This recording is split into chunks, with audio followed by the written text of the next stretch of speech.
Sing her glory and sound her fame. Raise her gold and blue and cheer with voices true. Rah-rah for Notre Dame. Rah-rah. We will fight in every game, strong of heart and true to her name. We will never forget her and will cheer her ever loyal to Notre Dame. Cheer, cheer for old Notre Dame. Wake up the echoes cheering her name. Send the volley cheer on high. Shake down the thunder from the sky. Thunder, what though the odds be great or small, old Notre Dame will win over all, while her loyal sons are marching onward to victory. In more than 100 years of college football, few teams have attracted more attention or inspired greater devotion than the Fighting Irish of Notre Dame and the Sooners of Oklahoma. Notre Dame would rule the football roost from the years 1941 through 1949, except in the two war years when the touchdown twins, Glenn Davis and Doc Blanchard of Army, led the cadets to successive championships. Even then, Notre Dame, its ranks depleted by enlistments, would finish 9th in the nation, behind the well-stocked military academies and new rivals with the names like Iowa Pre-Flight, Bainbridge, and Randolph Field. The legendary coach Frank Leahy led the South Benders to 4 national championships in the 40s. A 5th title would elude the 1948 team when it was tied by USC at the Los Angeles Coliseum. While the 50s would not be so productive as the decade before, Notre Dame would contend twice for the college crown and finish 7 times among the ranks of the top 20. Now it was Oklahoma's turn. Under Bud Wilkinson, their Hall of Fame coach, the Sooners would go 47 games without defeat to dominate the decade and bring 3 titles home to Norman. Notre Dame and Oklahoma were beat 4 times in the 50s. For Sooner fans, the highlight came in 1956, when a great Bud Wilkinson team won in South Bend by 40 points. By then, Frank Leahy had given way to the young Terry Brennan, who in this, his 3rd season, would lose 8 times.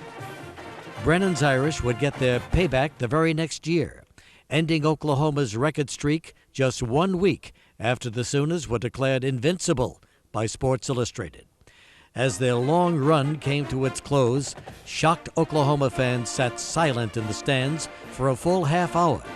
Ironically, the streak had begun 4 years before, after a season-opening loss to the Fighting Irish of Frank Leahy.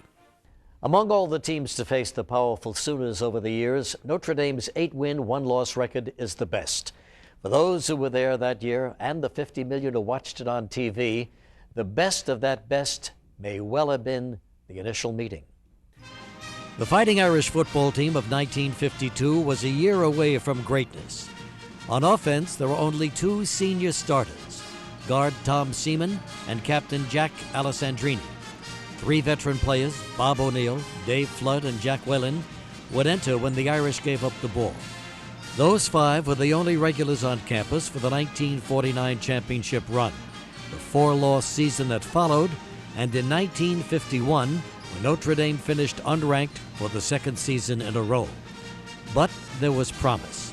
The offensive backfield would become one of Notre Dame's best, with sophomores Ralph Guglielmi, Tom Carey, and Joe Heap, joining juniors John Latner and Neil Warden. It was a group that 1 year later would contend as a worthy rival to the famed Four Horsemen. The Irish opened 1952 in Philadelphia, playing Ivy League champion Pennsylvania to a 7-7 tie, then upsetting 5th-ranked Texas 14-3, and then losing at home to a Pitt team featuring future All-Pro Joe Schmidt. Wins followed over Purdue, North Carolina, and a very competitive Navy squad. And then came Bud Wilkinson's undefeated Sooners, vying for national honors with recognized stars Max Boyston, Tom Catlin, and J.D. Roberts in the line, a card shark named Eddie Crowder at quarterback, halfbacks Buddy Leak and Heisman candidate Billy Vessels, and at fullback, the bruising Buck McPhail. I can remember watching the films before the 52 game, and we thought they were in fast forward all the time. But we realized that was just Billy Vessel's normal speed. Eddie Crowder. They used to call Eddie Crowder, the quarterback from Oklahoma, the magician. And he was that. I hope he's not listening, but the short side of him, he wasn't a good thrower. So we weren't worried about that too much. But he didn't have to be a good thrower. We had McPhail and Vessels, and I think Link at the time too, yes, in the backfield. Well, Bud McPhail was just a great football player. Big, strong, strapping guy, good blocker, good runner. Did everything that you had to do for a winning football team, and they had a good backfield. I mean, you know, what else could you ask for? Among mutual opponents, Oklahoma had annihilated both Pitt and Texas, scoring 49 points on each. Their confident fans would fill 13 special trains for the journey north to the shrine of Midwestern football under the shadow of the gleaming Golden Dome. A week before the game? Yeah. Well, my heart is about 3/4 of the way up towards my mouth. The campus is absolutely electric. There's just so much, anxiety and, well, if you want to call it pressure, but it was more than that. It was hype. Everybody was up. I never saw anything like it. After watching the Sooners practice on Friday in South Bend, Arch Ward of the Chicago Tribune made them a 3-touchdown favorite. The founder of the College All-Star Game was hardly nonpartisan. Ward was one of several prominent sports writers who had worked for Newt Rockne. The Irish team he would watch on Saturday was well prepared mentally and physically to match the mighty Sooners, head to head and blow for blow. Leahy had spent enough time, prior to the game, during the week, in telling us how important this particular game was. But quite honestly, we didn't think it was any more important than any other game. It's kind of hard for anybody to believe that, because Oklahoma was the #1 ranked team in the nation. They had a tremendous amount of success in the 2 previous games. They had firepower and Vessels and McPhail and Crowder. But we were playing them home. And we knew if we could keep the game close, as we did in a lot of our games when I was in school, we were a pretty good fourth-quarter football team. And because of our good conditioning and our physical conditioning, both that and our mental attitude. And everybody that's ever played on the Leahy, I think, will tell you the same thing. Game day, we couldn't wait for game day. It was a practice sessions because nothing was dummy. Everything was live. I mean, and he didn't, when we had a scrimmage against one another, like in 1952, it was the first team offense against the first team defense. When I went into professional football, the hardest practice I ever had in Baltimore didn't even compare to the easiest practice I had at Notre Dame. They just had a marvelous team from their first team on down to their third team. They all seemed to be the same, and they were all great players. We felt we were overmanned, but we had a big heart. We felt we had the talent. And of course, with Frank Leahy, we couldn't have asked for a better coach. We were a very young team, very young, mostly inexperienced. I think that our coaching staff just did a tremendous job in that our scouting and our knowledge going into a game was just outstanding. I mean, the practice from the whole week before, our defenses were set up for their offense. Our offense was changed enough that we could take advantage of their weaknesses, which they created, trying to offset our strengths. Oklahoma was one of the toughest teams we've ever played, but I mean, in those days we didn't back off from anybody. If Leahy if someone wanted to play us and Leahy thought it would help us, I mean, he didn't back off. If you play an easy schedule, a lot of times you play easy. We wanted to play really a tough team because it makes you play better. And the Oklahoma game, we knew they were a great team. We knew they had a great backfield. But we were ready. We were ready on Saturday. In the words of Cleveland press columnist Jack Clauser, the game was like a duel between a wolfhound and a bulldog. Oklahoma, with its brilliant, fast, and explosive offense, likely to strike all the way on any play, had the slashing fangs of a wolfhound. Notre Dame, its lines stubbornly grinding out hard-won yards, its backs churning with unsurpassed determination, was the bulldog. This is the story of that game, as told by some of the men who played that day. We're reporting from the campus of the University of Notre Dame, which plays host today to the undefeated Sooners of Oklahoma in a collision of football titans. Notre Dame, the dominant force in college football for half a century, versus Oklahoma, with the best record in the nation over the preceding 5 years. Frank Leahy, the man other coaches refer to as the master, versus his friend and rival, Bud Wilkinson. John Latner versus Billy Vessels, each a preseason All-American pick at running back.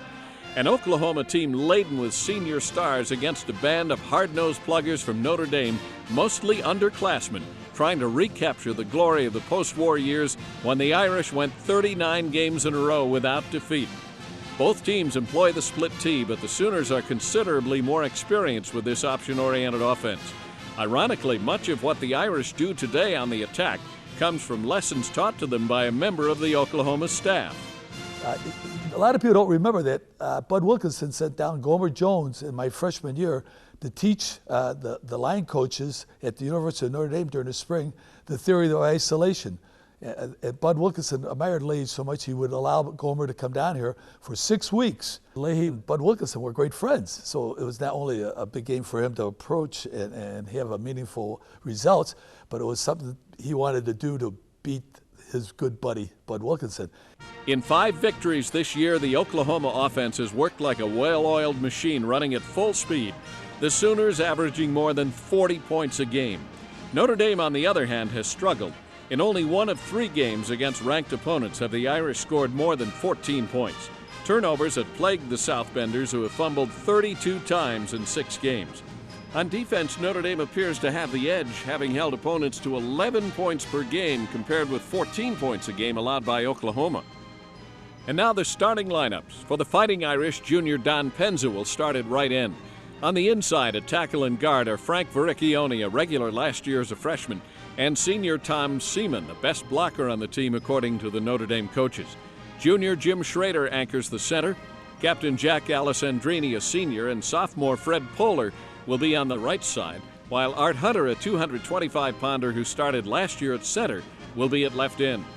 Sophomore quarterback Ralph Guglielmi will lead the Irish offense with classmate Joe Heap and junior John Latner at the running backs. Junior Neil Warden, he scored 4 times in 1 quarter against Indiana in last year's opening game, will be the fullback. Among the Irish, only Latner has received much national recognition. Well, John Latner, he's was a very deceiving football player. He was tall, he was lean, he wasn't real fast, but what John had is he was much quicker than people gave him credit for, and he could move, and if you didn't get a good shoulder into him, he would just overpower you, and so he had this quickness that people misjudged, and I think that was the main quality that made him the back that he was. He was tough, he blocked well, and he ran well. And this word just in from the Notre Dame staff. Minnie Mavradis will see action at guard. Dick Szymanski will start at inside linebacker. And little Tom Carey, who just 2 years ago led Mount Carmel High School to the city championship in Chicago, will open at quarterback for the Irish. Guglielmi will see action as well. When you run the split T and you hand the ball off, you're going to get hit. I don't care who it is, because you got to make the quarterback pitch the ball. And it was really appropriate that you have 2 quarterbacks that can play that split T. Ralph was the better passer, and Tom was probably a little better runner. They both were winners as far as I was concerned. In that particular game, we were concentrating on the ground game, and Tom was a very good split T option quarterback, very smart, had the ability to be able to read good defenses, and I had no problem with he starting the game. I knew I was going to play. Whenever they needed to throw the ball, I knew I was going to play. With Carey starting, it's clear that the Irish will try to run the clock and keep that explosive Sooner offense on the sideline. I remember vividly Coach Leahy saying that if we can gain 3 yards a down, we couldn't lose the game. So the longer we kept the ball, the better chance we had. We didn't have a lot of trick plays. We didn't run a lot of reverses. When the going got tough, he'd say, look, stick to these plays. Option right, option left, dive right, dive left, and the fullback up the middle. That's it. And don't throw the ball until I tell you. And now the starting lineups for the Oklahoma Sooners. Max Boydston, a promising sophomore, will start at the left end position. Senior Jim Davis and Dick Bowman, a junior, will be at left tackle and guard, with All-American center Tom Catlin in the middle. Senior Captain Catlin will also play linebacker on defense. On the right side of the line, we'll see junior J.D. Roberts at guard, Ed Rowland, a senior, at tackle, and senior John Reddle at end. Roberts and Rowland will also play on the defensive line, and at 230, 240 pounds, they are very tough to move. The Oklahoma backfield is one of the best ever. Senior Eddie Crowder at quarterback is so deceptive with the ball that it's often difficult to follow the plays. Vessels runs like a deer, as does Buddy Leak, the other halfback. They throw and catch as well as run. At fullback, senior Buck McPhail moves downfield like a runaway train.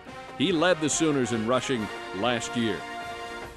The thing that concerned us is their quarterback, because he was such a terrific faker that it was tough to find the ball. So the only thing on defense we had besides our basic defensive instructions were, before you leave your area, make sure you find the ball. If you can't find the ball and Crowder is coming your way, or anybody is coming your way, whether it's a halfback, fullback, or Crowder, tackle him. Until you find the ball, hold tight with your position. Now, let's go to the field where Captains Jack Alessandrini and Tom Catlin are meeting for the coin toss. There's the toss. It's won by the Sooners, who elect to kick off and defend the south goal. Buck McPhail kicks off from his 40. The ball is taken by Paul Reynolds at the goal line. Reynolds streaks up the middle to the 5, crosses the 10, then the 15. He's over the 20 and hit hard at the 22 and struggles forward to the 25-yard line. First down, Notre Dame. Carey sets up, sends Latner in motion, takes the snap and pitches to Heap, who is running wide left. Heap goes down under a swarm of Sooners, led by Gene Callum, as the Irish open up with an 8-yard loss. Jack Alessandrini jumped the snap. The Sooners decline the offsides penalty and take the negative play. Second down now at the 17-yard line. Latner diving into the left side between Seaman and Baricchione for a tough 2 yards. On third down now, Carey pitches to Heap. Heap going right, stops, he's going to throw it, looks for John Latner, and it's overthrown. It'll bring up a fourth down. Latner to punt now from his own 10-yard line. There's the snap and the punt. Jack Ging is under it. Ging brings it back 4 yards to the Sooner 46-yard line, a 48-yard punt for Latner. Crowder fakes to Vessels, then flips to McPhail. McPhail has fumbled the ball, and it is plucked out of the air by Dan Shannon, who races 13 yards to the Sooner 35-yard line. First down, Irish. Great position now for the Irish. First down at the 35-yard line of Oklahoma. Carey brings the Irish to the line, takes the snap, hands to Warden. He goes over center Jim Schrader for a couple of tough yards. Second down, Irish at the 33. It's Warden again, this time behind tackle Frank Baricchione. He fumbles the football. Alessandrini recovers, however. It's a pickup of 2 yards for Notre Dame. Third down now at the 31. Latner with a football, blast for 3 yards maybe, but it'll be a fourth down and 3. Notre Dame will go for it on fourth down. The give is to John Latner. Sidesteps a Sooner at the line, crashes down to the Oklahoma 12. It is first down Irish, and listen to the crowd. It's Latner again, 4 more to the Oklahoma 8 as Notre Dame marches methodically closer to the Sooner goal line. Carey brings them out, has his team in a tight tee. Hands to Warden, who plunges to the 6 behind Schrader. It is third down at the 6-yard line. Here's Joe Heap on a quick opener for 2 yards, but it's 4th down and 3 from the 4, and the Sooners are braced with their backs to the wall. 4th down now for Notre Dame. Latner bursts over the right side of his line and fights to the 1, and it looks like he'll have the first down. But hold everything. There is a penalty on the play. Notre Dame is penalized for backfield in motion, and they're going to hear about that on the sideline for sure. Bob Eriks is on to try a 26-yard field goal. Bobby Joseph holding. The snap, the hold, the kick. No good. Wide left. And the Sooners have dodged an early Irish bullet. Notre Dame moves 34 yards on 8 plays to the Sooner 1, but comes away with no points. That may quiet the crowd.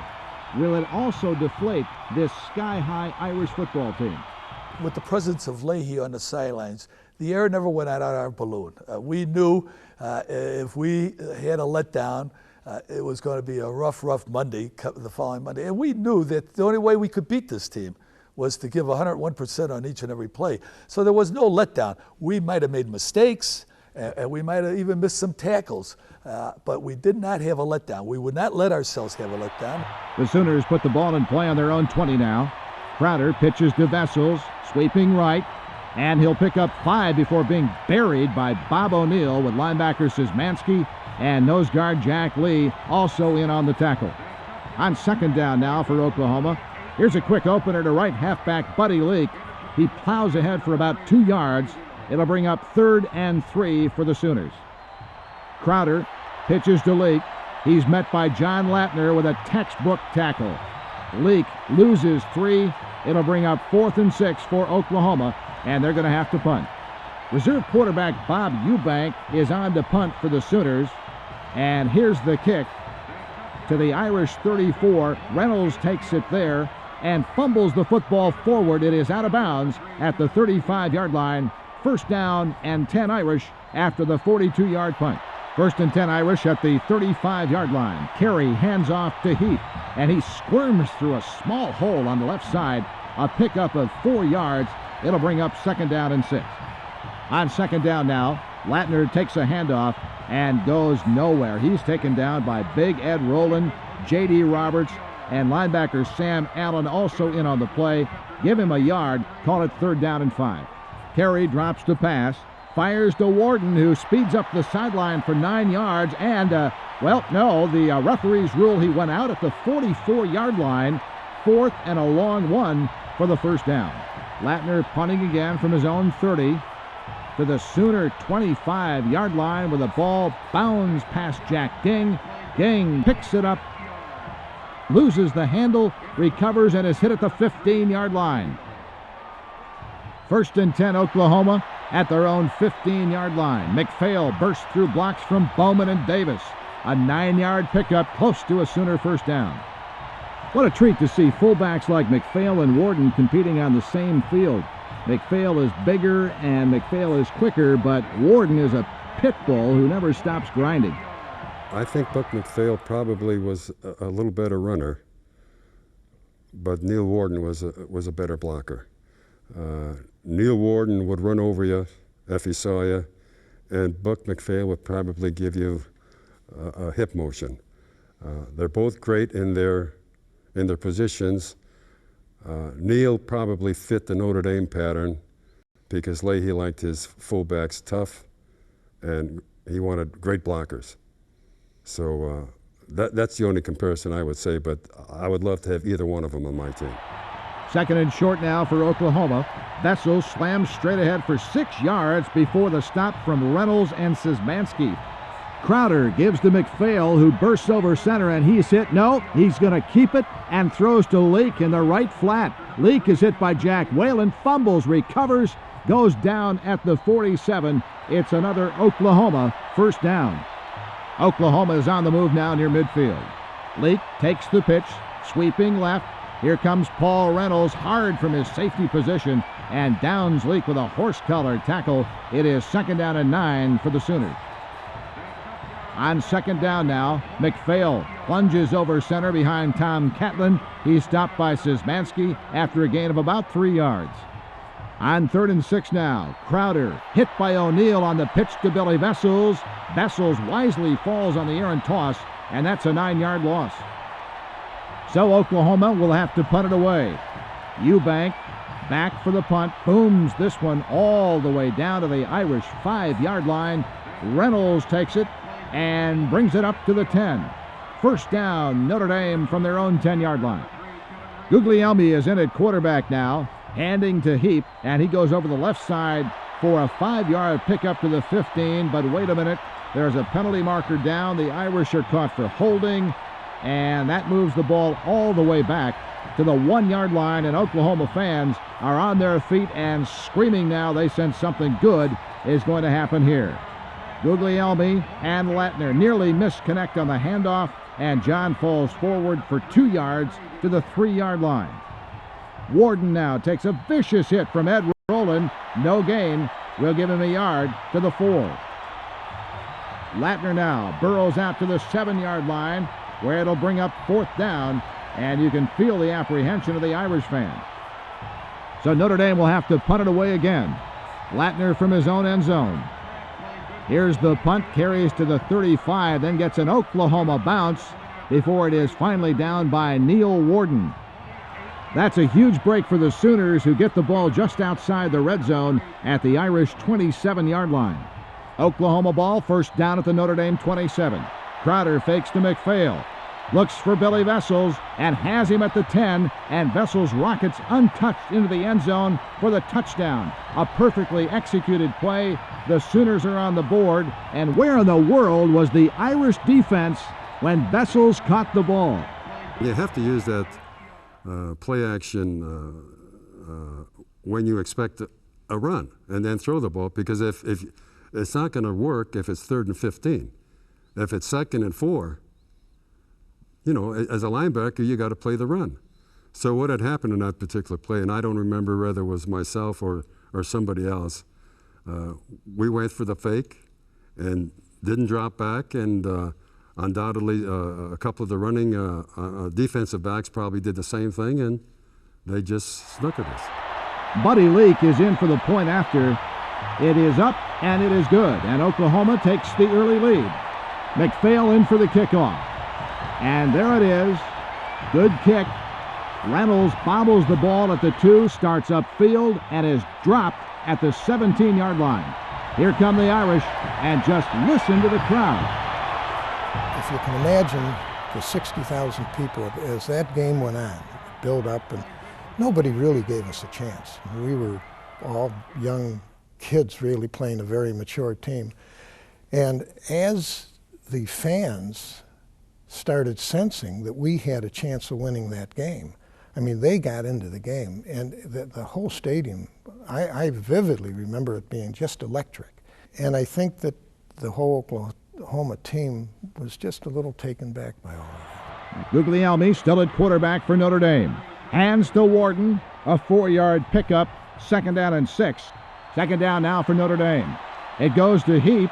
He drops the ball in the backfield, but it bounced right back into his hands. What a break for Notre Dame. He goes down for a loss of 1. 3rd down for Notre Dame. Guglielmi to throw. Big rush from Oklahoma, and the throw is hurried and nearly picked off by Gene Kalame. And once more, the Irish go 3 and out. Notre Dame to punt again. Latner standing at his own 10-yard line, and what a great punt. Great hang time. The ball hitting at midfield and rolls dead at the Oklahoma 45 as Alessandrini, O'Neal, and the ever-present Shannon are right around the football. Great kick and great coverage for Notre Dame. Oklahoma at the 45-yard line. Crowder fakes to McPhail, pitches to Vessels, and he is nailed for a loss of 3. A great tackle from Dan Shannon. The clock runs out before the Sooners can get off another play, and the score at the end of the period, Oklahoma 7, Notre Dame nothing. Among the highlights was Shannon's mid-air recovery of McPhail's fumble on the Sooners' first offensive play. From the Oklahoma 35, the Irish moved in 8 plays to the 1-yard line, but were denied a first down there due to a motion penalty. Bob Eriks then missed a field goal try from 26 yards out. Later, the Irish were held on downs inside their own 10. Latner's short punt from the end zone landed on the 35 and bounced back to the Notre Dame 27. On the first down, Eddie Crowder froze the Irish defense with a great fake, then tossed to Vessels, who zoomed untouched into the end zone. Both offenses have operated mainly on the ground, with relatively poor field position on all but one possession. Notre Dame punted 4 times. In the opening quarter, the Irish initiated 29 offensive plays, the Sooners just 13. The teams are back on the field now for the start of the second quarter. Oklahoma will go toward the south end zone, or left to right away from the Notre Dame student section. 2nd and 13 for the Sooners on their own 45-yard line. Vessels has the ball on a delay, and he has some good blocking on the left side. He picks up 7 yards before being dumped by Reynolds. Crowder hands to McPhail. He plunges behind Catlin and Dick Bowman. It's a 3-yard pickup, but it will not be enough for the first down. So Oklahoma will have to punt it away. Here's the punt. It's a short punt, angling left and going out of bounds at the Notre Dame 20-yard line. On first down for Notre Dame now at the 20. Heap takes the handoff, plows ahead for 4 yards before being brought down by a Sooner gang tackle. Warden now over the left side for a yard before being hit by Ed Rowland, who is playing a whale of a defensive game. It is 3rd down and 5 for the first down.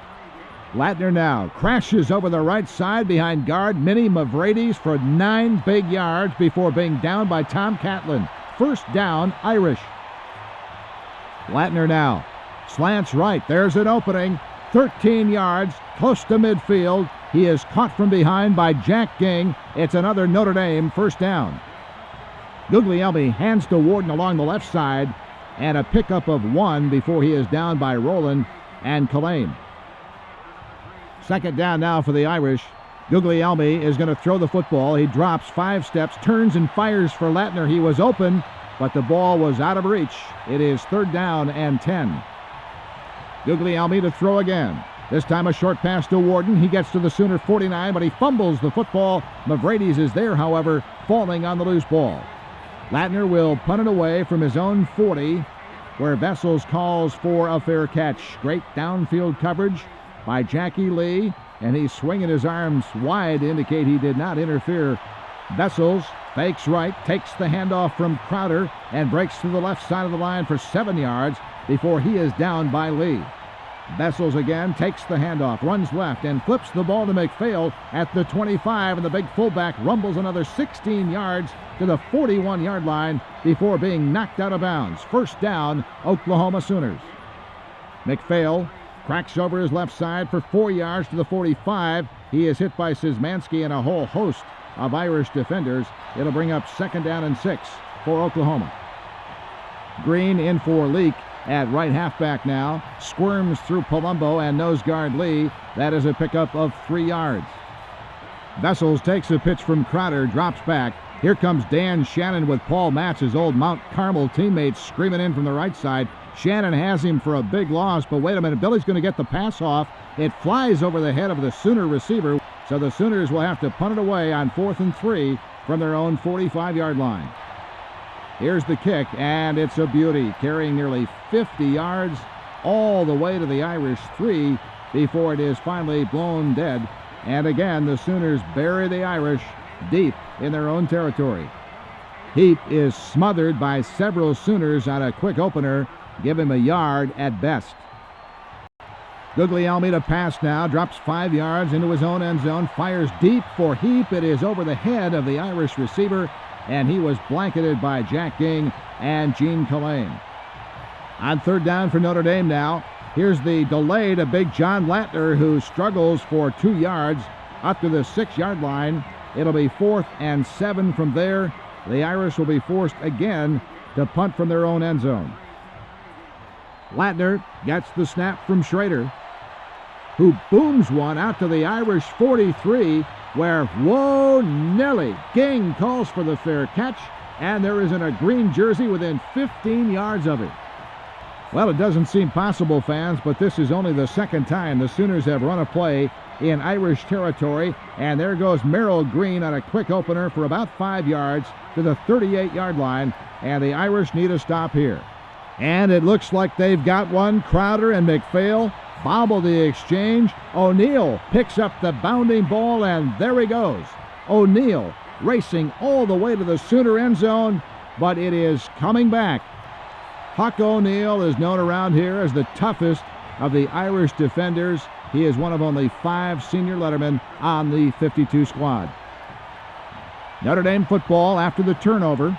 Guglielmi options right, pitches to Joe Heap, and he runs wide. Heap is hit by Larry Grigg, a yard behind the line, and struggles forward to the Oklahoma 39, 2nd and 9 for the first down. Guglielmi drops straight back, fires to Heap, makes the catch at the 48, and moves into Sooner territory, where he is brought down by Tom Catlin and Ging. It is a pickup of 15, and it is a first down for the Irish. Warden gets a great block from Tom Seaman on the left side and blasts down to the OU 35. It is 2nd and a long one. There is a penalty on the play. The Irish decline an offside call against the Sooners. Guglielmi drops the pass. Now he's going to run and comes up just short of the first down. It is 4th down and inches. Notre Dame will go for it. Guglielmi goes over Schrader and Mavridis for 5 yards, called it 6 to the 29. Strong blocking that time on the right side. It is a first down, Notre Dame Irish. Fran Patera subbing for Latner, cracks the right side for 2. It'll be 2nd down and 8. Guglielmi drops back, hands the ball to Heap on a reverse. Heap breaks across the line. He is behind Warden. He is down to the Sooner 19, where he is dropped by Kaleem Ging. It is another Notre Dame first down. Guglielmi options right, fakes to Heap, cuts back, and moves to the 16-yard line. Guglielmi sets to pass, fires. Heap is open in the flat, and he is in for the touchdown as he fights through 2 Sooner defenders for the score. Oklahoma 7, Notre Dame 6, 4 minutes left until halftime, and the underdog Irish are giving the Sooners all they can handle today. I can remember Joe telling me, it's a typical story of all receivers. I'm open, and but we had a game plan, and we knew we could run the ball. The time came when they were playing Joe pretty tight, and ran him in motion, hit him. He was open. Went in. Nothing spectacular. I don't know of anybody in college at the time was any faster than Joe. He had run the 60 indoors against the top Big Ten sprinters and done very well. Eriks is in for the extra point. With Joseph holding, it is up, it is good, and the ball game is tied at 7. Mavridis' kickoff is taken over the shoulder by Merrill Green, who turns upfield at the 10, the 15, the 20, the 25, and he's hit hard and falls forward to the 27-yard line. 1st and 10 Sooners with 4 minutes left in the first half. And now let's see if the Sooners open up their offense in an effort to score again before the intermission. Crowder takes the snap, fakes to the fullback, then pitches to Max Boydston on an end around. He is hit hard by number 32, Dave Flood. It is a fumble. Notre Dame's Paul Reynolds pounces on it. It is Notre Dame football at the Oklahoma 33, and the Irish fans are roaring their approval. Guglielmi pedals straight back, and a perfect spiral downfield to Joe Heap, who has a step on the defensive back at the 9, but the pass is just out of his reach. It is 2nd down and 10. Warden bursts through a nice hole open on the right side by Mavridis and Big Fred Paler, but he has fumbled the ball, and Don Brown falls on it for Oklahoma, and the Irish fans don't like that. It is 1st and 10 for Wilkinson and company at the 32. McPhail blasts for 6 to the 38-yard line, where he is swarmed under by the Irish. It'll bring up 2nd down and 4. There's a quick handoff to Vessels. Davis blocks his man. Boydston takes his man out, and McPhail bowls over the linebacker, and Billy Vessels is going to go all the way. Nobody can catch him. He's at the 20, the 15, the 10, the 5, and touchdown Oklahoma as Billy Vessels scores untouched. Billy Vessels had a hell of a game against us. We knew he was quick, but we didn't know he was that fast. I mean, that 66-yard run, I think he had a 66-yard run. I got knocked down, and I just rolled over, and I looked over my left shoulder, and he was already crossing the goal line. I couldn't believe it. With Billy Vessels, I couldn't catch him. I saw him running from behind, but that's all. He had a great day. Leake is in for the kick. It's a good hold. It is up. It is good. The Sooners lead 14-7, scoring just 2 plays after recovering the Irish fumble. Is that Oklahoma backfield the best ever? It could very well be. The Sooners line up for the kickoff. McPhail boots it along the ground. It bounces on the 50 and is fallen on by Dick Szymanski, who is buried under a pile of red and green jerseys. First down Irish at their own 45 with about 3 minutes to play before halftime. Guglielmi drops to pass and throws to end Don Penza behind a screen of 3 Irish linemen. Catlin breaks through and drops him for a 2-yard loss, and there is a penalty marker down. Oklahoma commits a personal foul. Mavridis bumped J.D. Roberts at the end of the play, and the big Sooner slugged the Irish lineman. And Roberts has been ejected, and that's going to hurt. J.D. Roberts really was giving us all kind of problems, especially on defense. And he played that game at, I think he was close to 245. And until he got thrown out of the ball game, I mean, we were having a tough time moving it.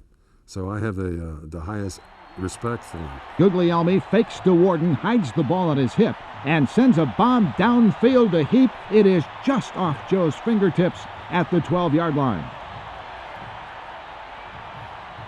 Guglielmi fires quickly to Latner in the flat, but too quickly, and that is well short of the Irish back. Guglielmi throws again, this time to end Art Hunter. He takes it at the 30-yard line, and it takes 5 Sooners to put the big guy down on the Oklahoma 29, and the home crowd is going wild. Guglielmi throws a quick strike to Latner, who is wrapped up in the arms of Carl Allison, and there is a penalty marker. Allison draws an interference call. It is first down Irish at the Sooners' 23.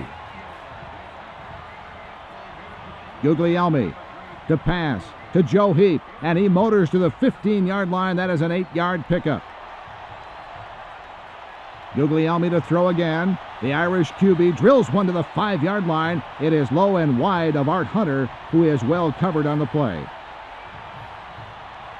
Guglielmi now drifts to his right, turns and lofts a soft pass to Don Penza, who scoots down to the 5-yard line. The Irish can smell the end zone now, but hang on. There's a flag, backfield in motion, and that will move them back to the 20-yard line. The clock is becoming a factor as Guglielmi takes the snap and looks right. Latner has a step on Vessels in the end zone, but the ball is short and Vessels intercepts, and that ends the Irish threat. 1st and 10 Sooners at their own 20-yard line. Eddie Crowder brings him to the line, gives to McPhail, and he moves ahead for 2 yards.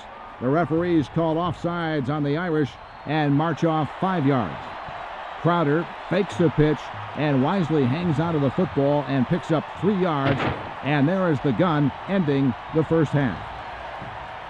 In the second period, the Irish tied the game at 7 on a Guglielmi to Heap pass. 5 plays later, Vessels bolted through the line, cut to the inside, and sped 62 yards for a Sooner touchdown. Guglielmi completed 7 mostly short passes, but often overthrew open receivers downfield. The sophomore from Columbus was putting the ball where only his receivers could get to it. Well, not always. After a motion call denied the Irish a first down deep in Sooner territory, Vessels intercepted a 30-yard Guglielmi toss in the OU end zone. An earlier Irish drive had been thwarted by another motion penalty on what would have been a 1st and 10 just a yard short of pay dirt. During the quarter, the Irish initiated 33 offensive plays, while the Sooners did so 16 times. First half totals were 62-29, a 2-1 differential favoring Notre Dame. The Irish also lead 10-5 in first downs, but the scoreboard tells another story. What I wouldn't give to be in the locker room listening as Frank Leahy and his coaches plot their strategy. I think that particular Saturday afternoon, He just said to us, let's maintain possession more than we have been. Let's keep the ball on the ground. The more we have the ball, the less opportunities that the Oklahoma team has to score against us. And I don't think he gave us a big pep talk. We knew what we were in for. We knew what we had to do to win that game. He would come in at halftime and they'd go to the back room and the coaches would converse back there and come out and they would know what they were doing. Again, each coach would have his assignment. The biggest thing was his preparation. On the day of a game, he was not into the game as much as some coaches would be. There were many times when Frank was on the sidelines and he'd get down the three-point stance, and when the ball was centered, he would come across the line. Okay. Right on the sideline, yes. But you knew if you didn't do the right thing, Frank Leahy was there, and he would take care of that. Being down 14-7, he wasn't really that concerned. We could contain vessels, which we did not really contain vessels. I mean, it's just that we had the ball the last time, I think, but he scored 3 times, 3 long runs, if I remember correctly. Tremendous speed, great moves, brilliant football player. But we thought if we could keep the game close, we just felt that when we came out, we would beat them in the fourth quarter. The teams are back on the field, the Irish in their Kelly green and the Sooners in scarlet.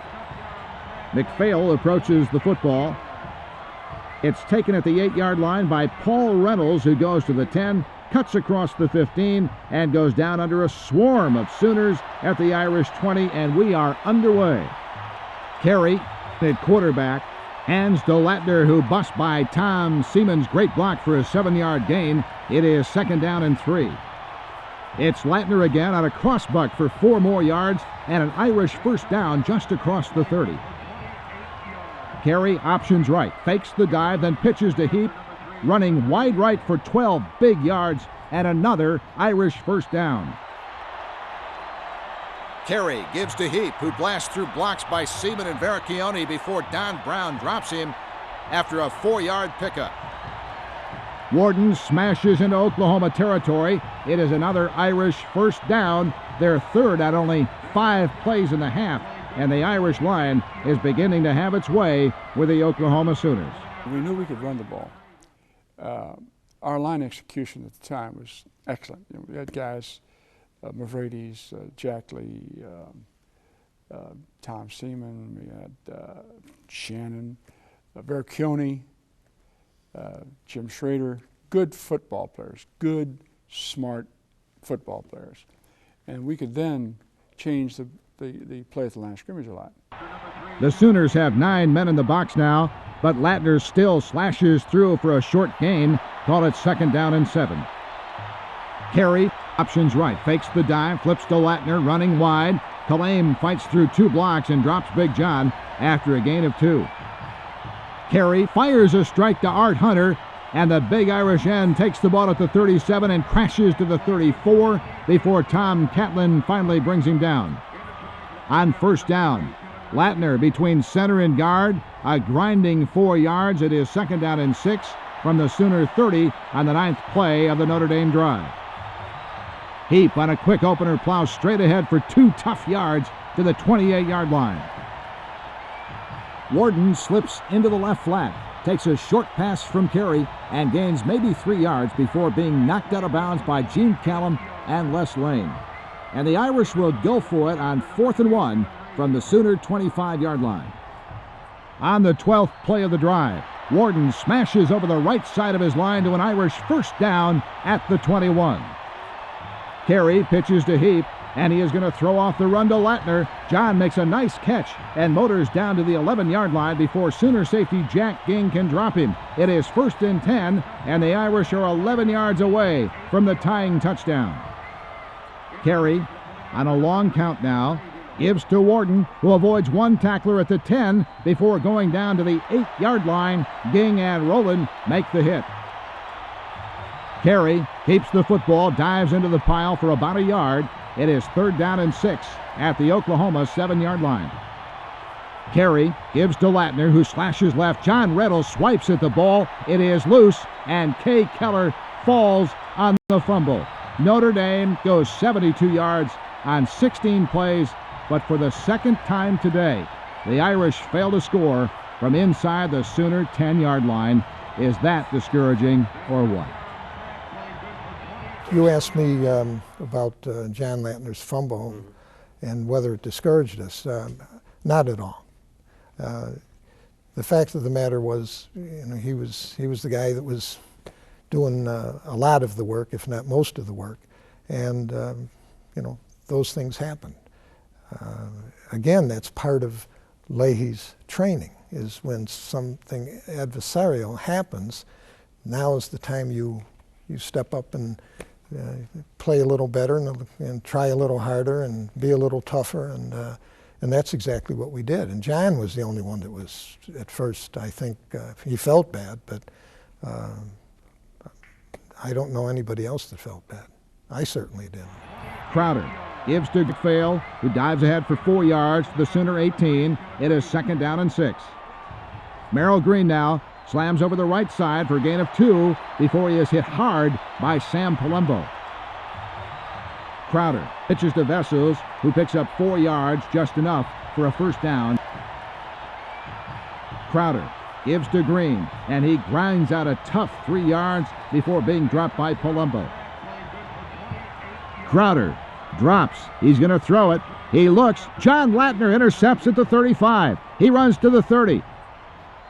Swerves back at the 15 and goes down to the Oklahoma 7. And the fans have erupted. Nobody keeps this Irish All-American down for long. John Latner with a huge interception. I was a very fortunate athlete at Notre Dame. I was able to play both ways. And one of the nice aspects about playing both ways, if you make a mistake on offense, if you stay in the game, you might be able to pick up something good on defense. And that's exactly what happened to me against Oklahoma that day. I fumbled on the 13-yard line. And it was a pass play that he threw to Billy Vessels in the first quarter, the same type of pass play, except I didn't go up for the fake. I stayed back, and Eddie Crowder threw the ball to me instead of poor Billy. And I was very fortunate. I was in the right place at the right time, and I made up for my fumble. Oklahoma is penalized 5 yards. That gives Notre Dame 1st and goal from the 2-yard line. Down here before, Warden burrows into the line behind Frank Baricchione. Give him a yard. It is 2nd down and goal. Latner straight ahead, and the Sooners hang tough. No gain on the play. 3rd and a yard from the goal line. Carey to Warden. Up and over. Touchdown, Notre Dame. Eriks for the extra point. Good snap. The kick is up, and the kick is good. Notre Dame has tied it up. Notre Dame 14, Oklahoma 14. Mavrides approaches the ball and kicks a low line drive. It's taken by Max Boydston at the 33-yard line. Boydston cuts inside at the 40 and goes down under a pile of green at the Oklahoma 44. McPhail gets the handoff, fumbles, and falls on the ball after a gain of 2 yards. It is 2nd down and 8 to go. Vessels explodes off left guard, crosses the 50, and is dragged down by Dick Szymanski at the Irish 44, just inches short of the first down. Crowder pitches to Vessels, running right. Billy evades a tackler in the backfield as McPhail takes down the Irish end with a devastating block. Vessels streaks down the sideline, gets a good block from Merrill Green, cuts inside the last defender, and he scores standing up. The Sooners strike just 3 plays after an Irish touchdown, and what a game this is turning out to be. Leak is in for the extra point, and it is up and good, and Oklahoma retakes the lead 21-14. McPhail kicks from his own 40-yard line, and that is a boomer into the Irish end zone. Fran Patera is going to bring it out. It is out to the 5, the 10, the 20, and he goes down hard at the 21-yard line. It is 1st and 10 Irish with about 4.5 minutes left in the 3rd quarter. Carey hands to Warden, who claws for 2 yards to the 23-yard line. Carey whirls, hands to Latner on a dive right. Give him a yard, up to the 24. Carey fires down the middle to big Art Hunter for 11 yards. Hit first by Carl Allison, and look at this. It takes a half dozen Sooners to put the 225-pounder on the ground at the 35-yard line. Carey is playing some kind of game today. The Mount Carmel product is sizing up the Sooners scheme before calling his plays at the line and in the air. He is a perfect 5 for 5. The passing plan was really to pass as little as possible. But when you constantly run, what happens is your defense starts cheating on you. Your linebackers start moving up, so it becomes, instead of a 7-man line and 4 backs, it becomes a 9-man line, and it gets pretty tough to run. So every once in a while, I would fake and throw a pass, and fortunately I did that around 5 times and completed all 5, and it made a difference. Carey now pitches to Latner, who sweeps left. He avoids one tackler, but he can't escape a necktie tackle at the sideline from Tom Catlin. Give him 1 yard. Carey takes the snap and pitches to Heap sweeping. No, Joe is going to stop and throw downfield to John Latner, who makes a nice over-the-shoulder catch and storms downfield. He is inside the Oklahoma 30 before Jack Ging and Larry Grigg haul him down after a gain of nearly 40 yards. First down Irish at the Sooner 27. Give the Irish 5 more as Oklahoma gets flagged for having too many men on the field. Warden, the middle. The ball is loose and bouncing wildly to the right. Art Hunter falls on the football for a 5-yard gain. 1st and 10. Warden carries behind big Frank Veracchione for a gain of 5 down to the Sooner 12-yard line. Warden again carries over the right side as Tom Murphy and Art Hunter struggle to push the Sooners back. Gain of 2 to the 10-yard line. The workhorse fullback blasts through a gaping hole opened by center Jim Schrader and guard Tom Seaman to the Oklahoma 5. 1st and goal, Notre Dame. Warden carries again, slashing right for about 3 yards down to the Sooner 2. It's 2nd and goal. At the end of 3 periods, Oklahoma still leads Notre Dame by a touchdown, with each team putting 7 points on the board in the 3rd quarter. Taking the second-half kickoff, the Irish move 72 yards in 16 plays, only to lose the ball on a fumble at the Oklahoma 13. Culprit John Latner made up for his crime 5 plays later with a dandy interception and a strong return to the Sooner 7, from where Neil Warden punched in for the touchdown. A minute later, Billy Vessel sped around the right end behind fierce blocking and ran 44 yards untouched for the 3rd Sooner score of the day. Notre Dame then drove for 11 plays down to the Oklahoma 2, where they will have the ball 2nd and goal when play resumes. The Irish dominated the ball during the 3rd quarter, initiating 30 offensive plays while limiting the Sooner to 10 shots. Through 3 periods, Notre Dame has had a whopping 92 offensive plays compared with Oklahoma's 39, and that's a huge Irish advantage. Here we go. It is the final 15 minutes, and the fans are on their feet. 2nd and goal for the Irish at the OU 2-yard line. Carey gives to Warden, who tries the left side, where he is stopped immediately by Larry Grigg's shoulder-high tackle. No gain on the play. Warden burrows into the right side behind Mavrides. There must be a dozen players on the pile and 10 more within a yard of it. He scored, and 35 seconds into the final quarter, the Irish are within an extra point of pulling even for the 3rd time today. That was 7 carries in a row for the pile-driving Notre Dame fullback. 7 straight carries, and the Notre Dame people up here are matter-of-fact about it, as if that kind of effort is exactly what Frank Leahy expects. It goes back to Leahy's practice sessions. I mean, we would have practice sessions, and if he wanted to see one particular play, like, say, a dive play with Latner, and he'd always get in the huddle, and the defense is on the other side of the ball, and, you know, he's supposed to whisper the play. Dive 43. Oh, my God, lads. Dive 43. Well, the defense would hear it, and then if we didn't gain at least 3 yards, he'd have you run it again. So that was not unusual for Neil to run it 10 times in a row. It was unusual for him to do it in a game. Eriks will attempt the point after. It is up. It is good. It is 21-all with less than a minute gone in the fourth quarter. The ball is placed down for Mavrides, who kicks to Larry Grigg. Here comes Grigg bursting up the middle across the 20. Oh my! He is met with a thunderous hit from Dan Shannon. Grigg is flipped one way, Shannon the other, as Al Kahanowicz falls on the ball at the Oklahoma 25. And this place is going absolutely nuts. Latner bursts through the big blocks from Murphy and Hunter, shedding tacklers down to the Sooner 8-yard line, where he is dragged down by Jack Ging. Carey over center. The Irish back shift quickly into the wing T, and Oklahoma jumps off sides. The right tackle was at least 6 yards across the line. The Sooners move back 5 yards, and they are hot about the sucker shift. What sucker shift? The sucker shift. That was actually a play. When we got a team that was becoming very, very aggressive, we're actually going to run a play and shift it into the box, and they would most of the time jump off sides. And that came at a rather critical time. It was getting very tough down towards that goal, and it gave us an extra few yards. Carey gives to fullback Warden to the goal line. He is just inches short. It is 2nd and goal.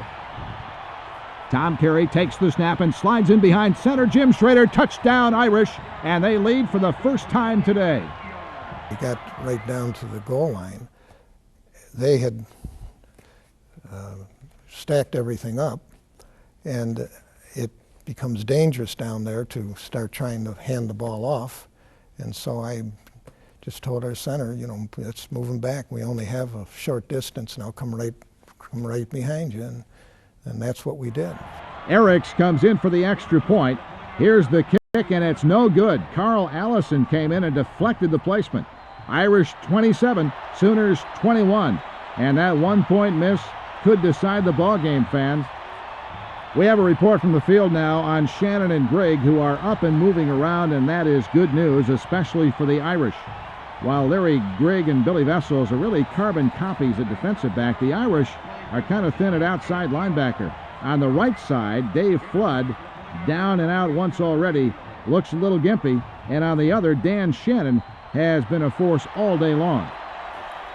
I was taken out. I wasn't unconscious, but I really had gotten a pretty good dinging, and I came to the sidelines, and I could see you, but peripherally I couldn't see anything. And Leahy, in his own inimitable way, said, Shannon, get back in there. Well, you didn't fight with Leahy, so I went back in, and thank God they didn't throw or didn't come my side of the field, because I don't know what I would do. And here we go. Mavrides will kick from south to north, with the Sooner receivers waiting deep and a hurricane of sound pounding down on them from the Notre Dame student section. The kick is taken by Vessels at the 2. Vessels starts upfield, stumbles, and goes down untouched at the 6-yard line. It's the worst field position of the game for Oklahoma. Crowder hands to McPhail, who goes over center for 5 quick yards to the 11, where he goes down under a crowd.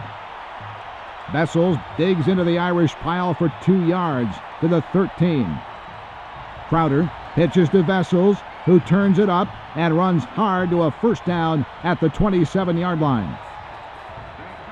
McPhail is smothered by the Irish line, giving him a yard to the 28. It is 2nd down and 9. Crowder on 2nd down pitches to Vessels. He's going to throw it downfield to Max Boydston, but he is well covered by 3 Irish backs at the OU 45-yard line and hold the phone.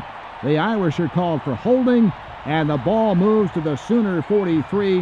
It is 1st down and 10 from there. Vessels bursts over his right side up to midfield. He is dropped by Szymanski. 2nd and 3 with the Sooner line blowing back the Irish right now. Crowder hands the ball to McPhail, and he busts through for another 5 yards and an Oklahoma 1st down. Crowder to Leak. They keep it on the ground, 4 more yards and a wide sweep left, and he is forced out by Latner. Leak carries again, this time into the left side of the Notre Dame line, where he is dropped by Whalen. Crowder options right, keeps and dives for 4 yards to the Irish 34, where O'Neal takes him down hard. It is a first down, Oklahoma. Crowder gives to the fullback. No, he drops, sets, throws deep, just beyond the reach of his receiver at the Irish 5-yard line, and Boydston had a step. Grigg in for Leak is stopped after a yard by O'Neal and Palumbo. We'll call it 3rd down and 9. Grigg sweeps left. He is dropped for a loss of 5 by O'Neal with an assist from Paul Matz. The Irish stop the Sooners after a 13-play, 60-yard drive. Oklahoma will punt it away. Eubank on to punt, and he knocks it into the Irish end zone. It'll be 1st and 10 Notre Dame at their own 20-yard line. Carey gives to Warden, who busts through a big hole opened by center Schrader and guard Mavridis. It is a pickup of 5 yards. Latner smacks over the right side for 4 to the 29-yard line. 3rd and short for the Irish. Latner powers straight ahead, and he and his linemen move the Sooner pile back another 5 yards. It is 1st down, Notre Dame. Heap gets a yard, but wait a minute, the Irish are caught offsides, and that'll take the ball back to the 29-yard line on the penalty. Latner runs left as Heap puts a good block on Les Kane, but Ging comes up fast to hold Big John to no gain. Heap gets the pitch, drops and hits Penza over the middle. Gain of 10 or 11 to the 40-yard line. Guglielmi now at quarterback. Floats the ball to Penza on a screen, but Oklahoma knew that was coming, and the Irish end is dropped for no gain by Sam Allen and Les Lane. Latner drops back and punts to the Oklahoma 35, where Ging signals for the fair catch. It is 1st and 10 Oklahoma, and back and forth we go. Time is a factor now as the Sooners hurry to the line. Vessels bangs through the left side and pitches to McPhail, who runs through Whalen and steams to the Notre Dame 36 before he's hauled down from behind, and a game saver by little Dave Flood. 1st down Oklahoma as they move to within striking distance. Vessels stepping through the right side of the Irish line to the 26. He is so quick. Sooners on the move. It is 2nd down and short. It's Vessels again, blasting over center into a crowd. He is hit by Whalen and Szymanski. The ball is loose. Latner and Shannon pounce on the loose ball. Notre Dame has recovered at the 20, and listen to the massive cheer rumbling around the house that Rockne built. To recover a fumble, first of all, you had to make the opponent fumble.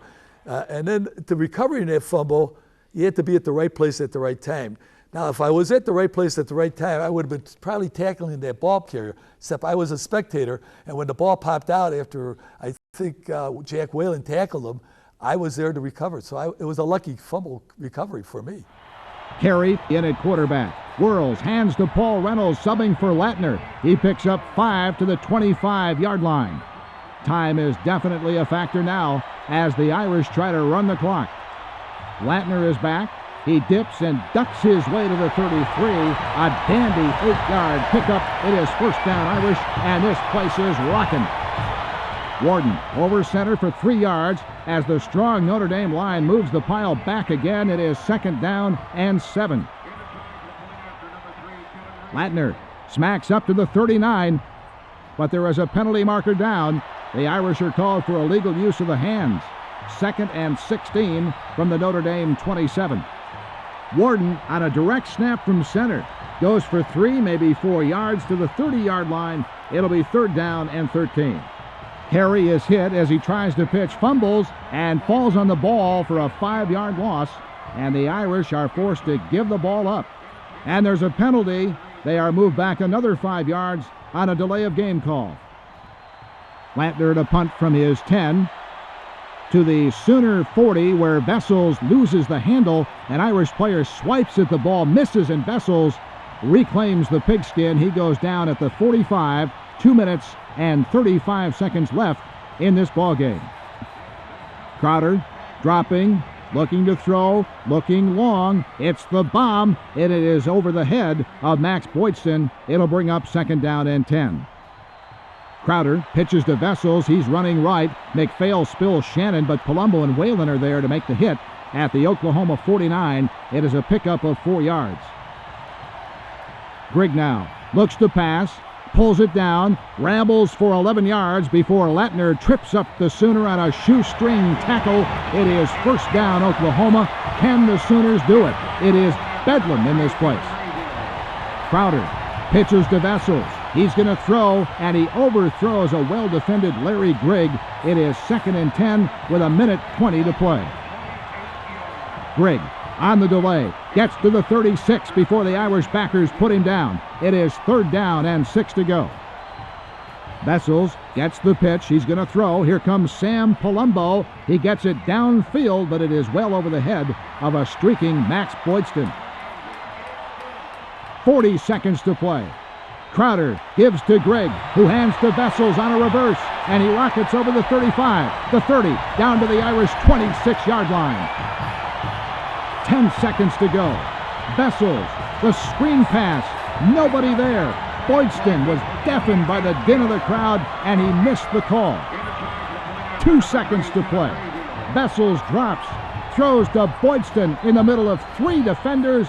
Paul Reynolds emphatically grounds the ball, and it is over. Notre Dame 27, Oklahoma 21. The gun sounds and the Fighting Irish of 1952 have added an echo-stirring chapter to the history of Notre Dame football. No question about it, this game is going into the record book as one of the greatest upsets ever. Let's look quickly at a few stats. While each team gained some 355 yards today, the Irish had 23 first downs to only 13 for the Sooners. On 50 of some 70 running plays, John Latner or Neil Warden carried for Notre Dame 20 more times than Billy Vessels and Buck McPhail. The Irish completed 15 of 22 passes, including 2 that were nullified by penalties, while the Sooners hit only 2 of 10.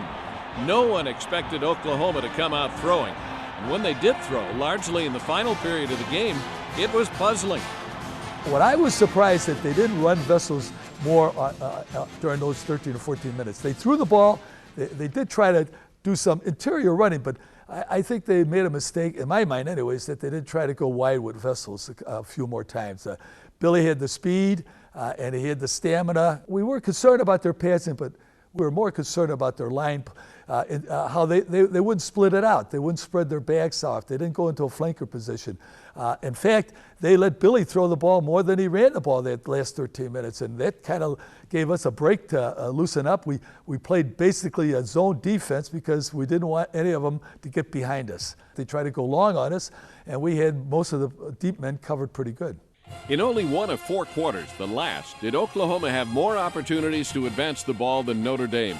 Over the course of the entire game, the Irish initiated 112 offensive plays, nearly 50 more than the Sooners. The continuity of the Irish offense and its more effective run-pass mix were major factors in their win over the Sooners, whose offense was more explosive but less consistent. Long drives led not only to 3 Irish touchdowns, but denied the Sooners equivalent opportunities. In the end, that proved critical. In its final possession, Oklahoma turned from what it does best, running the football, to what it does not so well, putting the ball in the air. 6 of their 10 passes today were called on that last drive, which began 55 yards from the Irish end zone and finished 25 yards short of a tying score, and with the extra point, an Oklahoma victory. For the underdog Irish, it was the upset of the year, perhaps the upset of any year. At the gun, hundreds of Notre Dame students bolted the stands.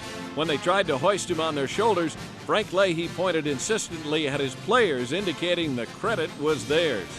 The fans came on the field. My feet never touched the ground.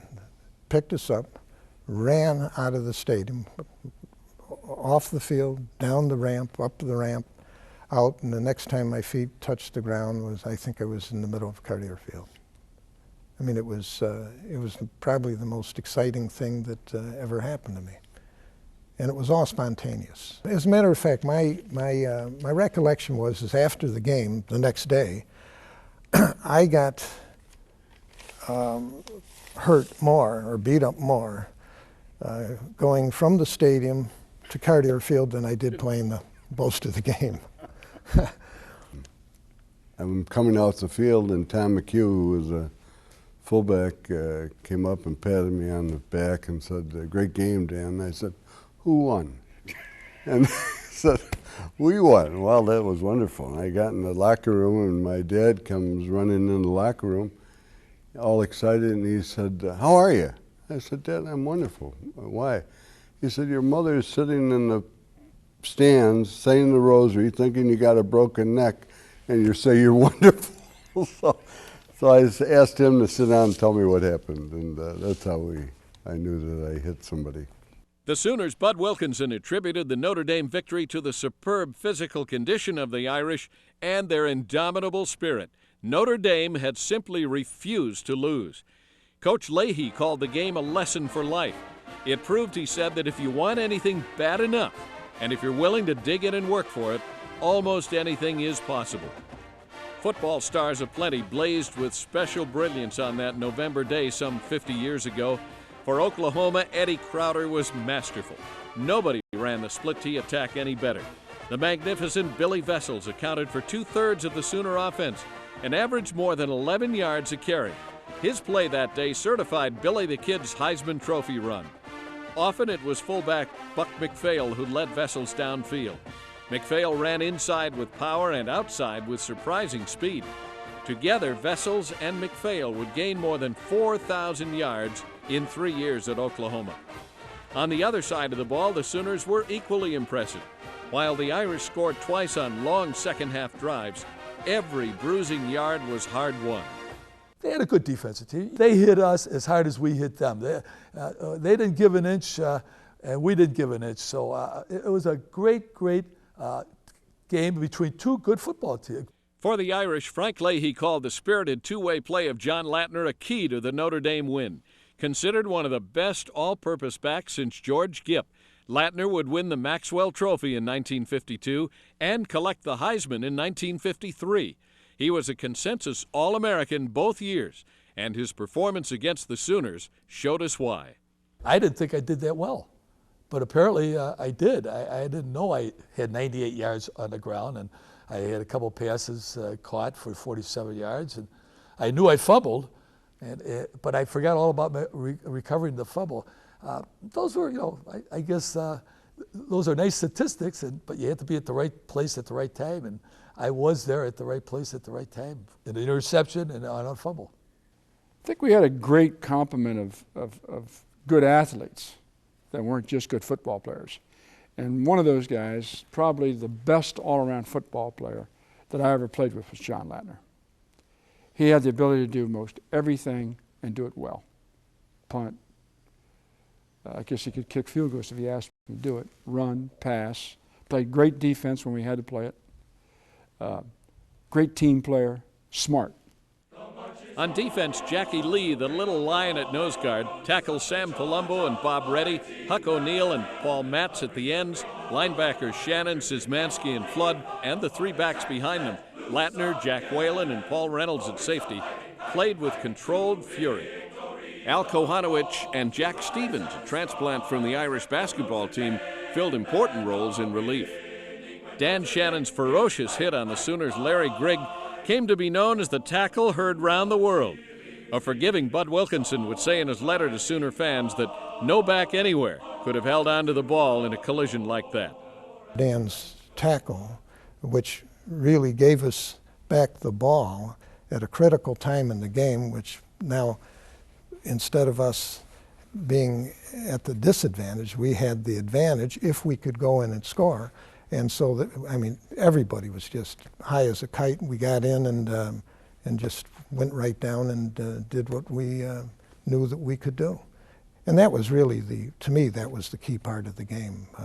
If it wasn't for that, that game could have very easily been the opposite, where we played a very, very good team and almost won. Instead, we played a very, very good team, and we beat that very good team. We had just scored, and we knew we had to keep them on the other side of the 50. So Dan was running, like hell on wheels, and actually you could actually hear the blow, and you saw both guys just flying. But that was the key play of the game.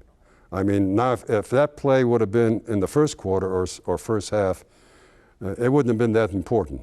But it seems as the games become and time is running out, that's when the big plays come into being. And that was the big play, and that play, more than any other play, helped us win the game.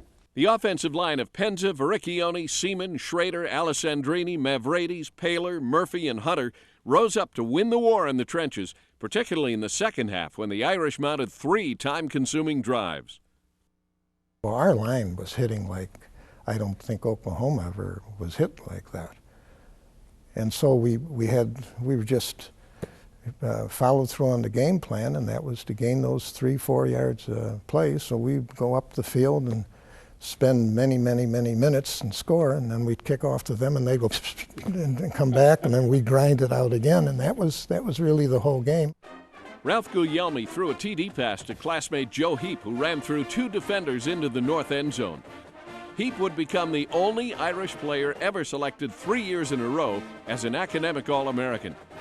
2 years later, Guglielmi would be a unanimous choice for All-American honors, and eventually he would be enshrined in the College Football Hall of Fame, along with 7 others who were on the field or the sidelines that day. Lujack, Latner, and Leahy, and from Oklahoma, Wilkinson, Vessels, J.D. Roberts, and Kurt Burris. It may be indicative, I don't know, that a game like that would produce future Hall of Fame players, and I'm just glad that I'm finally one of those, but we knew Vessels would get there. We knew McPhail would get there. We knew John would get there, Latner. J.D. Roberts was always a great offensive guard. We knew that. So I think I was the strange one. Fullback Neil Warden carried the ball 7 consecutive times during a critical third-quarter drive, plunging in for one of his 2 touchdowns. The 7 straight carries, still an Irish record, surprised no one on the Notre Dame side of the field. It was one of his finest games, Leahy would say of Warden's performance against the Sooners. The Bull, as Warden was called, would gain more than 2,000 yards in his 3 years on the Irish varsity. It may have been the finest game of all the games played by quarterback Tom Carey. The underrated Carey alternated with Guglielmi in 52 and 53. Against Oklahoma, he started and engineered 3 long TD drives, scored the winning touchdown, and went 5 for 5 in the air. You know, I remember Coach Leahy, after the Oklahoma game, him coming up to me and saying that he thought that I called one of the most perfect games that he's ever seen anybody call. And that shocked me. I always say that probably Tom was the most unsung hero we had. It was unfortunate that as time went on, he ended up playing behind me. Any other place, he could have been a starter.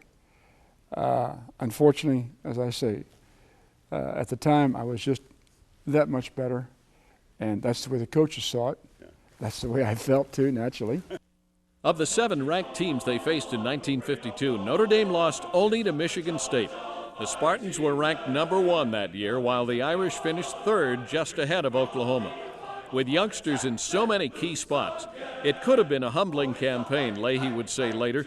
The schedule was tough enough to satisfy my worst enemies. Somehow, we survived. We won games because of our defense and our alertness. We kept our mistakes from turning into disasters. It was the finest achievement of my entire life, the best job of pure coaching I ever did. Even though we finished 7-2-1, we felt pretty good about it because I believe we had beaten 6 of the top 20 or 15 or 10 teams in the nation.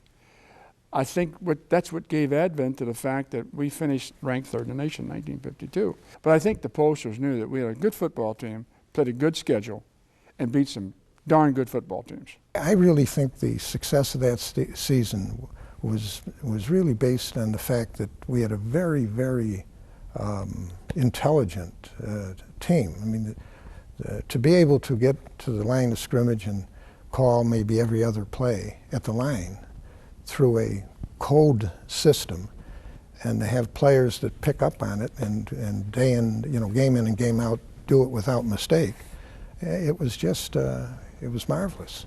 It wasn't that we were bigger than anybody else or faster or more talented. We were just, I believe, smarter and played just more intelligent football. No bigger or any more talented? Maybe not, but rarely, if ever, have so many All-Stars faced each other in a single game. 14 players on the 1952 rosters of the Irish and the Sooners would be named All-American teams before they left South Bend and Norman. Even more remarkably, 24 members of the Notre Dame team were selected in the 12-team NFL draft during the next 3 years, and one of them, Dick Szymanski, would go on to become general manager of the Baltimore Colts.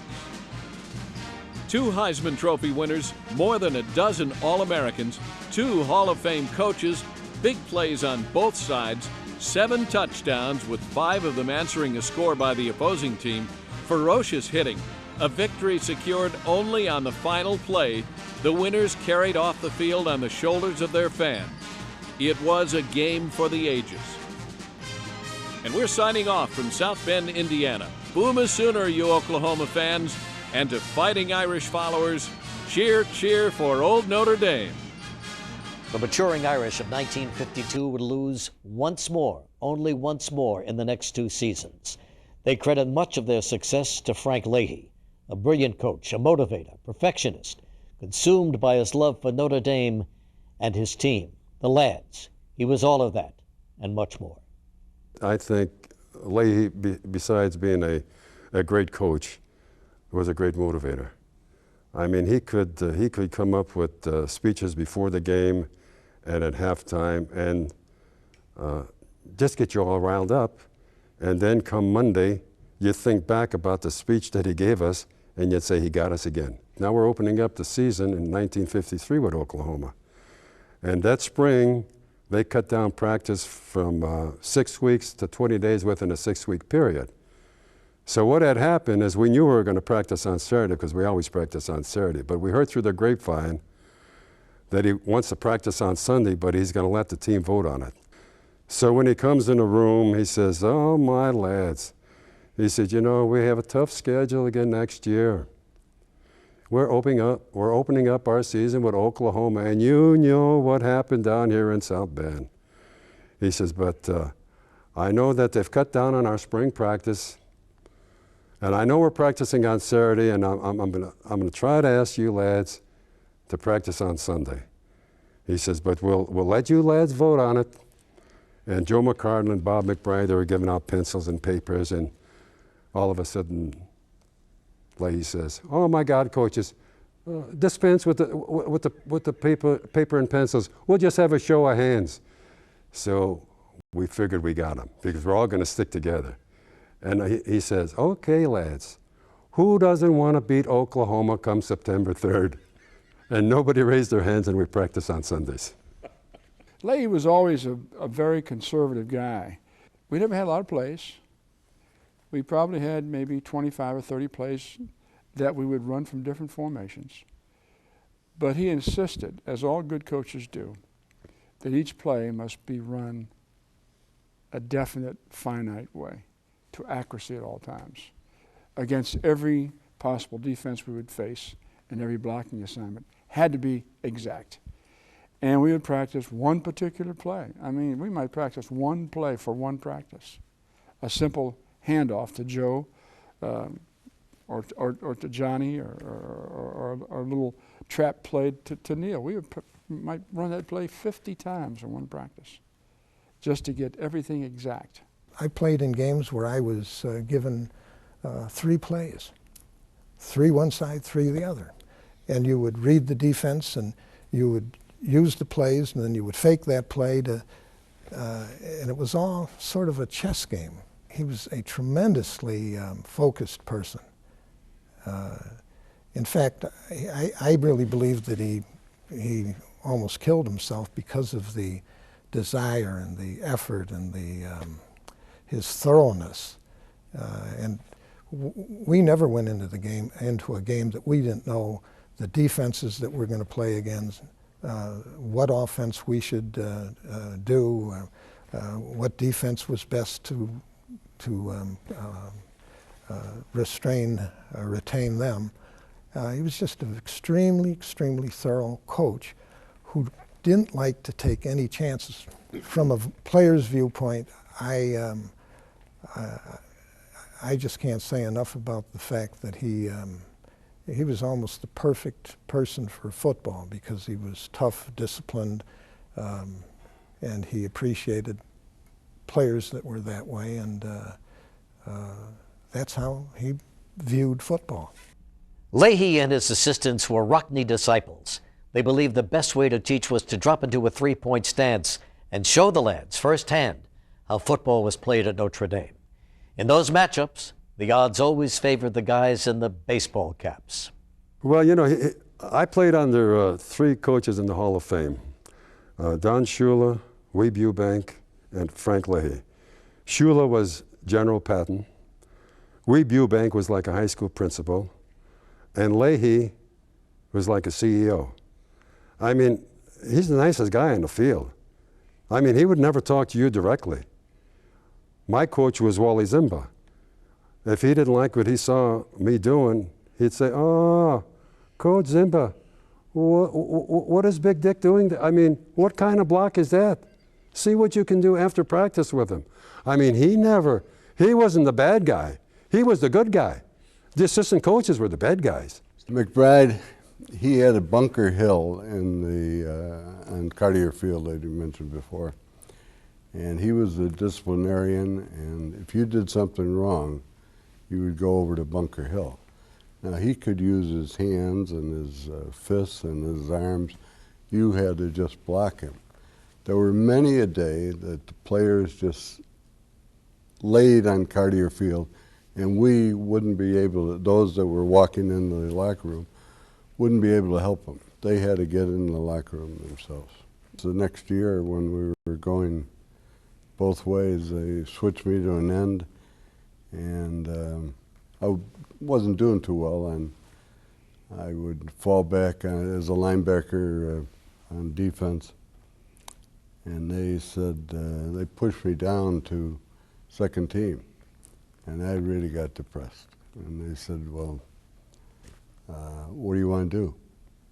And I said, "I'll take on the guy that they put number one-on-one, and we'll see who comes out." So they did that, and we came out pretty well. I used to hate practice with the two ends. They used to line up, and we were on the split tee. Their sole job was to hit us on every play, whether we had the ball or not. And it got us used to being hit. And I don't know whether you really want to get used to being hit, but that was Leahy's idea of coaching, that you have to be mentally tough and physically tough, and you got to be prepared to accept all adversities at any time of the game and arise above all that. Against Purdue, I broke a record at Notre Dame. I'm the only halfback in the history of Notre Dame to fumble 5 times in one game. And after the game, I asked Bill Early if I could leave with my brother Bill to go back to Chicago, which was not the coach used to allow us to do that. The following morning, Monday morning, I went back to Notre Dame and went to my classes and went to lunch. And after lunch, we used to meet at the Law Auditorium. And Leahy the Law Auditorium was like a stage, and he was on the stage, and we were in the theater seats right below him. And here's where the first few words he said to us at that particular Monday. He says, "Oh, lads, last Saturday against the enemy, we had a traitor here at the University of Notre Dame who fumbled 5 times. And everybody knew I was the traitor." And that's how he started the talk that day. He made me go out and practice that Monday, which was unusual. And I carried the ball under a piece of rope. Bill Early watched me do it. He'd hand the ball off, and I'd go under this rope right on the goalpost. And this rope was strung across the goalpost, and I would have to dip my head. And we didn't have nose guards in those days. And I did it for, I bet you, 500 times. Finally, about the 500th time, I got the ball, and I did dip low enough, and I hit the rope with my nose, and I broke the rope. And Bill Early said, "I guess you learned your lesson." So that was... I did learn. I don't think I fumbled too much after that. If anybody's ever been in service, when you have the bayonet practice, you have that growl when you, when I came to my first Notre Dame practice, I look out there and I say, I hear all this noise, and I said, my God, I said, these guys are a bunch of animals. You know, how am I going to fit into this situation? When the offensive line got off on the count, I mean, it was one continuous growl. I mean, if you didn't know the football team was practicing, you'd think that you were at the zoo. Once practice started, nobody got any water. Now, that's all right if the temperature is, you know, under 70. But there were days when we were out there 3 hours, and the temperature was in the 90s. And after the first half hour on the field, you couldn't even spit. And I don't know how the heck we ever finished practice. A lot of guys would faint, you know, have sunstroke. And all Leahy would say was, oh, Gene Paskett, would you please move that man on the side so we can continue on with our practice? He says, oh my God, lads. He says, it's really getting too hot out there to be practicing that long. So we said, geez, he's going to cut it down to one practice session instead of two, because it's, you know, usually that hot weather is before school starts. And he says, we're going to wake you lads up at 4 o'clock. We're going to start practicing at 5 in the morning. He says, he drove us nuts. Tough-minded? Oh, sure. Disciplined? You bet. But there was a softer side to the man they called the master. The first year we were at the university, Tommy and I and a few other freshmen, we lettered. And so the freshmen thought that it would be good for Paul Matz and myself to go into Frank Leahy to ask if we could go to the prom, or the dance. The dance happened to be the day before the Old Timers game. And the Old Timers game at that time was that the football players from the previous era would come back and play against the varsity. We went in with great trepidation because Leahy said, sit down, lads. He didn't call me Dan or Paul, or sit down, lads. So we sat down and we blurted out, Coach, the freshman dance is Friday before and we were wondering if we could, and he stood up. And holy crap, he said, I want every freshman to go to that dance. Well, we came out of there like heroes, you know, we were really good. So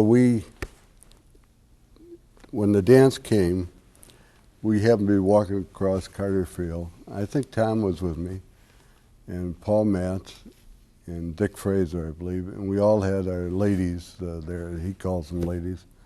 He came out and I said, Coach, I want to meet my girlfriend, Kitty Hughes, who is now my wife and has been my wife for the year I graduated from Notre Dame. He did not see my wife until after the game in my junior year, I believe. And my dad and mother were standing outside the door of the locker room, and he went up to him, Mr. Shan, Mrs. Shan, nice to see you. Miss Hughes, it's nice to see you. Never saw her except for that 5 minutes on Cartier Field, and he called her by first name. And that just swelled the pride. I played for this guy, or I played for this guy. That's part of Notre Dame, too. I really admired Coach Leahy. I mean, you talk about dedication. He was 100% dedicated to the game and to his players. And one of the things that I saw very clear even before I played there, and then much more afterwards, that unbeknownst to a lot of people, he helped an awful lot of players that got themselves in trouble or needed something. And to a man, the Irish players say the Oklahoma team of 1952 was the most talented they faced as collegians. They will tell you that the big win over Oklahoma that year was a victory of the Notre Dame spirit, personified by 60 minutes of the most physical kind of football. For them, among legions of Irish fans, memories of that game still linger. Back on the floor of Rockne Stadium on that gray November day, the Irish bandsmen blew their horns and beat their drums in wild abandon. Finally assembled in marching order, Jack Clauser wrote, they strode in the gathering dusk down that field, playing the song whose words once more had become living defiance. What though the odds be great or small, old Notre Dame will win over all. While her loyal sons are marching onward to victory. Cheer, cheer for old Notre Dame. Wake up the echoes cheering her name. Send the volley cheer on high. Shake down the thunder, thunder from the thunder sky. What though the odds be great or small, Notre Dame will win over all. While her loyal sons are marching onward to victory.